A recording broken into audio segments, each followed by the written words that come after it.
అశోక చక్రంలో కనిపించే ఆ మూడు సింహాలు నీతికి, న్యాయానికి, ధర్మానికి చిహ్నాలైతే కనిపించని ఆ నాలుగో సింహమేరా police. Welcome to mimicry mela. Welcome to mimicry mela. మరొక చక్కటి ఎపిసోడ్తో మీ ముందుకు వచ్చాము. ఇవాళ మిమిక్రీ మేళాలో మన జడ్జెస్ ఎప్పట్లాగే the one and only famous mimicry Srinivas గారు. Welcome sir once again. And mimicry Janardhan గారు కూడా అందరికీ సుపరిచితులు. గత దాదాపు 11 ఎపిసోడ్లలో వీరిద్దరూ అందరికీ పరిచయం. ఇవాళ మీరు కలవబోతున్న పార్టిసిపెంట్స్ మాత్రం కొత్తగా వచ్చారు ఇవాళ ఎపిసోడ్ కోసం. ఒకరు వచ్చారు కరీంనగర్ నుండి, మరొకరు తుని నుండి, అండ్ మూడో వ్యక్తి మన హైదరాబాద్ నుండి. ఫస్ట్ పార్టిసిపెంట్ ని కలుస్తున్నాం మనం, మధు ఫ్రమ్ కరీంనగర్. నమస్కారం. ముందుగా ఈ కార్యక్రమంలో ఒక డాక్టర్గా నాగభూషణం గారు ఒక దగ్గర ఉన్నారు. అదేవిధంగా వాళ్ళ పేషెంట్స్గా జగ్గయ్య గారు, అదేవిధంగా ఎస్వి రంగారావు గారు, అదేవిధంగా కత్తి కాంతారావు గారు, వీరు ముగ్గురు ఉన్నారు. ఈ విధంగా నడుస్తుండగా ఫస్ట్ ఆఫ్ ఆల్ నాగభూషణం గారు చెప్తున్నారు, ఏమిటయ్యా జగ్గయ్య గారు బాగున్నారా, అంతా బాగేనా అనగానే జగ్గయ్య గారు, ఏమిటయ్యా అంతా బాగానే ఉన్నాను, పర్వాలేదు, ఏది ఏమైనా సరే అంతా బాగానే ఉన్నాను అనగానే మీ ఆరోగ్యం ఎలా ఉంది, చక్కగా ఉందా, మొన్న మధ్యలో మీకు రాత్రి కలలో నడిచేటువంటి అలవాటు ఉందని చెప్పేసి టాబ్లెట్ ఇచ్చారు, వేసుకున్నారా? వేసుకున్నానయ్యా. వేసుకోకముందేమో కలలో నడిచేవాడిని, కానీ ఇప్పుడు పరిగెడుతున్నానయ్యా. మరి ఐరన్ టాబ్లెట్స్ ఇచ్చాను కదా, అవి ఏం చేశారు? ఐరన్ టాబ్లెట్స్ అయస్కాంతానికి పెట్టి అతుక్కుంటాయా లేదా చూశానండి, అవి అతుక్కోలేదు, బయటపడేశాను. అయ్యో అదేం పనండి. ఓకే, మీరు పక్క జరగండి. ఎస్వి రంగారావు గారు మీరేం చేస్తున్నారు, మీ ఆరోగ్యం బాగుందా, ఎలా ఉన్నారు అనగానే ఎస్వి రంగారావు, సగా మహీపాలం కూడా మాణిక్యమవి ఆరాధన చూసి నా ఆరోగ్యం ఎలా ఉందని అడుగుతాయా, ఎంత అవమానము. అయ్యో ఆరోగ్యం బాగా ఉందని అడుగుతారు తప్పవేనా? ఓకే, అలా పక్కన పెడితే మీకున్నటువంటి శక్తి సామర్థ్యాలు మాకు తెలుసు, ఇప్పుడు ఏం చేస్తారు?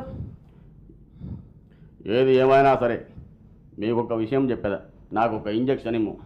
అయ్యో బాగానే ఉన్నానన్నారు కదా, మళ్ళీ ఇంజక్షన్ ఎందుకు?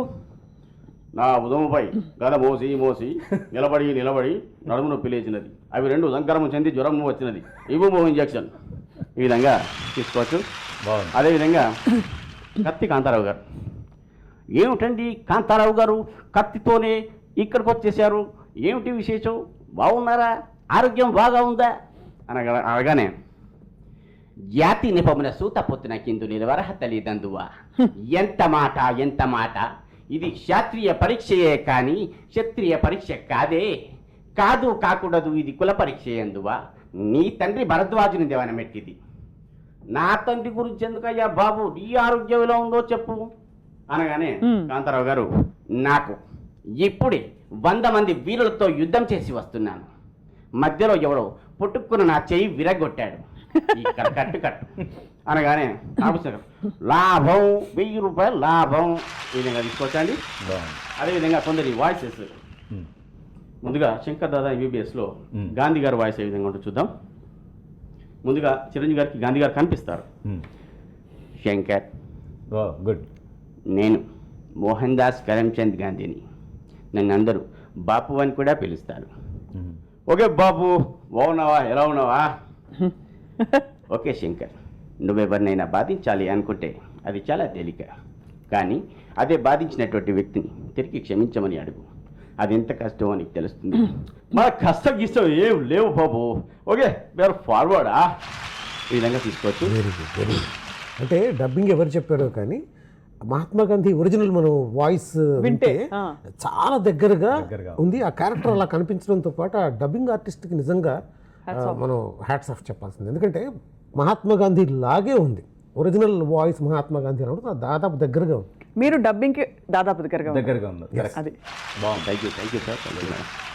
అదేవిధంగా మీరు రాజకీయ నాయకులు కొంతమంది రేర్ వాయిసెస్ చేస్తుంటారు. అంటే రేర్ అంటే ఇప్పటి వరకు మనం మిమిక్రీ మేళాలో ఎక్కువ చేయని వాయిసెస్. ఈటల రాజేందర్ గారు వాయిస్ తీసుకోవచ్చు. దేశంలోనే మొట్టమొదటిసారిగా తెలంగాణ యొక్క తొలి బడ్జెట్, రాష్ట్ర బడ్జెట్ 1,00,000 కోట్లు తెలంగాణ డెవలప్మెంట్ కోసం 1,00,000 కోట్లే కాదు 2,00,000 కోట్లైనా సరే బడ్జెట్ ప్రవేశపెట్టడానికి మేమందరం రెడీగా ఉన్నామని చెప్పేసి మనం చేసుకుంటా ఉన్నాను. డిక్షన్, ఆ పేస్, తర్వాత ఫేషియల్ ఎక్స్ప్రెషన్స్, జస్టిస్ అన్ని ఎగ్జాక్ట్గా చేశారు. అట్లా ఉండాలి. చాలా బాగుంది. కొంచెం ఫోర్స్ ఉంటే కొంచెం ఫోర్స్ ఉంటుంది. అప్పుడే చెప్పిన అధ్యక్ష అని అది ఉంటే ఇంకా బాగుంటుంది. బాగుంది. అలాగే జయప్రకాష్ నారాయణ గారిని కూడా చేస్తారు మీరు. Yes madam. జయప్రకాష్ నారాయణ గారు తమిళనాడులో జరిగినటువంటి ఇన్సిడెంట్ గురించి వారు బాధపడుతున్నారు. మానవత్వం ఎలా ఉండాలని చెప్తున్నారు. ఇది చెన్నై వరదలండి? ఎస్ మేడం, చెన్నై వరదలు. దేశంలో ఒక అల్లకల్లోల పరిస్థితి. మనం బాగానే ఉన్నాం, మానవత్వం మనకు ఉంది. పక్క రాష్ట్రం వాళ్ళకి కష్టాలు వచ్చాయి, వాళ్ళని ఆదుకోవాల్సినటువంటి అవసరం ఉంది. మానవతా దృక్పథంతో మనం ముందుకెళ్ళాలి, ప్రతి ఒక్కరికి సాయం చేయాలి. అదే కదా మానవత్వం. బాగుంది. వాయిస్ చాలా బాగుంది. నిజంగా మీరు ఇచ్చిన మెసేజ్ చూసి ఇది మిమిక్రీ షో అని అనుకోకుండా తీసుకోవాలి అందరిని కోరుకుంటున్నాం. Thank you madam. మరికొంతమంది మా బాహుబలి నన్ను ఇంత కళ్ళు ఎందుకు చూస్తున్నాయి చెప్పరా? ఓకే, అది వారి పెద్దనాన్నగారు అయినటువంటి కృష్ణరాజు గారు. అదేవిధంగా ఈయన మధ్యలో ఒక చిన్న సన్నివేశాలంతే.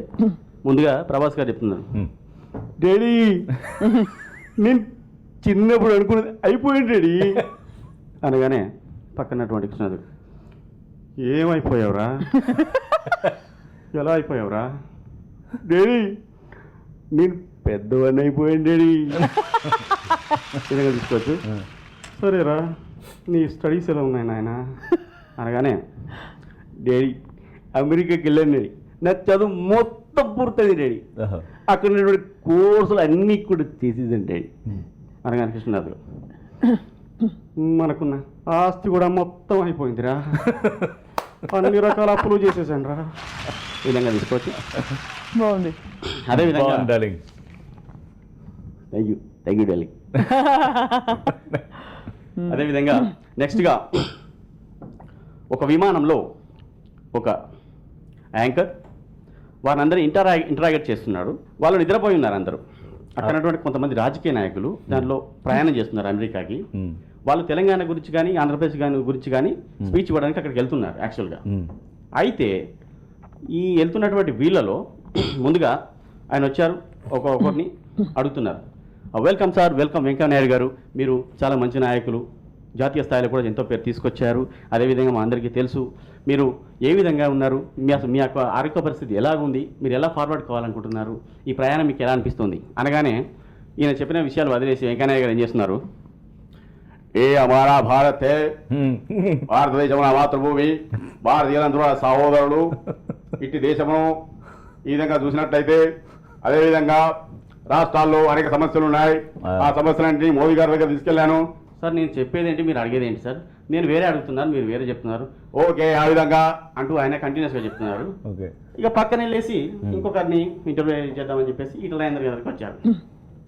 ఈటల రాజేందర్ గారు చెప్తున్నారు, సార్ ఈటల రాజేందర్ గారు అని అనక ముందుకే దేశ ప్రయోజనాల కోసం ఇప్పుడే కాదు ఎప్పటి నుంచో కూడా పోట్లాడుతూ ఉన్నాం. రాష్ట్రంలో ఉన్నటువంటి సమస్యలన్నీ కూడా మా నెత్తి మీద ఉన్నాయి. నేను చెప్పినట్టుగా సార్ నేను వేరే అడుగుతున్నాను సార్, అసలు నేను అడగలేదు సార్ అనగానే ఓకే మీరు ఒకసారి వేరే వాళ్ళని అడుగుతామని చెప్పేసి హోంమంత్రి నాయన నరసింహారెడ్డి గారి దగ్గరికి వెళ్ళారు. వారు చాలా కూల్గా ఉన్నారు. ఆయన ఏ విధంగా చెప్తున్నారు, సార్ మీరు మీ ఆరోగ్య పరిస్థితి బాగుంది, హోమ్ మినిస్టర్గా మీరు చాలా చక్కగా ఫార్వర్డ్ చేస్తున్నారు, మీకు ఒక అవార్డు కూడా వచ్చింది, దీని గురించి మీరు ఏమంటారు, మీ పోలీస్ శాఖ ఏ విధంగా ఉంది చెప్పండి. ఏమున్నదా, నిద్ర బాగా వచ్చింది, పండుకున్నాము, నిద్ర పుడంగానే నిద్ర పోయినాం. సరే మా పోలీస్ శాఖ అంటారు కదా, వాళ్ళకి అవార్డు వచ్చడానికి మేమేమేం చేసినామంటే తుపాకులు ఇచ్చినాము, తూటాలు ఇచ్చినాము, తూటాలు తగలకుండా జాకెట్లు ఇచ్చినాము, అవన్నింటి కడ పెట్టిరు, మంచిగా శాంతి భద్రతలు మంచిగా కాపాడుతూ ఉన్నారు. అదేవిధంగా మాకు అవార్డు వచ్చింది అనగానే ఓకే సార్ మీకు అవార్డు వచ్చింది, కంగ్రాచులేషన్స్. అదేవిధంగా మీరు ఎవరైతే ఉన్నారో మీకు ఆత్మరక్షణ కోసం ఏదైనా తుపాకీ ఇచ్చారా? తుపాకీ విమానాలు పట్టుకరానియరు కదా నాయ, అందుకే ఇంటికాడ పెట్టొచ్చిన నేను. చివరిగా కేసీఆర్ గారు వచ్చారు. కేసీఆర్ గారు ఒక మూల నిద్రపోతున్నారు. ఎక్కడ అని చెప్పేసి బాగా వెతికి ఆయన దగ్గరికి వెళ్ళారు. వెళ్ళగానే సార్ మీరు ఎలా ఉన్నారు, ఏం చేస్తున్నారు, ఇక్కడికి వచ్చారు, మాకు ఆనందంగా ఉంది, చాలా అద్భుతంగా ఉందని చెప్పేసి ఆయన అడుగుతున్నాడు. అలాగే ఆయన చెప్తున్నాడు, ఏందా ఏంది మునుగుతున్న నక్క మీద తాటిపండి వచ్చి పడ్డాడు. ఏంది నీ లొల్లి, నాకు అర్థమవుతలేదు, ఏం కావాలి, నీ బాధ ఏంది అని చెప్పి అడగగానే, సార్ మీరు ఒక ముఖ్యమంత్రిగా చాలా అవార్డ్స్ కూడా గెలుచుకున్నారు, చాలా అభివృద్ధి పదంలో తెలంగాణ వెళ్తోంది, వివాహం గురించి కొన్ని ఫ్యూ వర్డ్స్ చెప్తారా ప్లీజ్ అనగానే వివాహం గురించి చెప్తున్నారు ఆయన. వివాహం బంగారు పంజరం లాంటిది. ముందుగా మీద బంగారం కనబడుతుంది, బయట ఉన్నంతా లోపలికి పోవాలనుకుంటారు, లోపల ఉన్నంతా బయటికి రావాలని ప్రయత్నం చేస్తారు, కానీ రారు. ఎందుకంటే ఎంటర్ న్యూ డ్రాగన్, బయటకు వచ్చే పరిస్థితి లేదు. మీది లోపలికి పోయేటప్పుడు ఏం కనబడుతుంది, బంగారం పూత కనబడుతుంది, లోపల అన్ని మర్చిపోకులు ఉంటాయి. ఏం చేయమంటారు, అది వివాహం అంటే. మీరు ఇప్పుడు దీంట్లో ప్రయాణిస్తున్నారు కదా విమానంలో, ఈ విమానంలో నిజంగా మీతో పార్టిసిపేట్ చేసి ఈ విధంగా నేను ప్రయాణం చేయడం నాకు చాలా ఆనందంగా ఉంది. నిజంగా నాకు మన విమానం ఎక్కాలంటే చాలా అదృష్టం కావాలి కదా సార్? విమానం ఎక్కాలంటే కాదు, దిగనాడు కూడా అదృష్టం కావాలి. Thank you very much.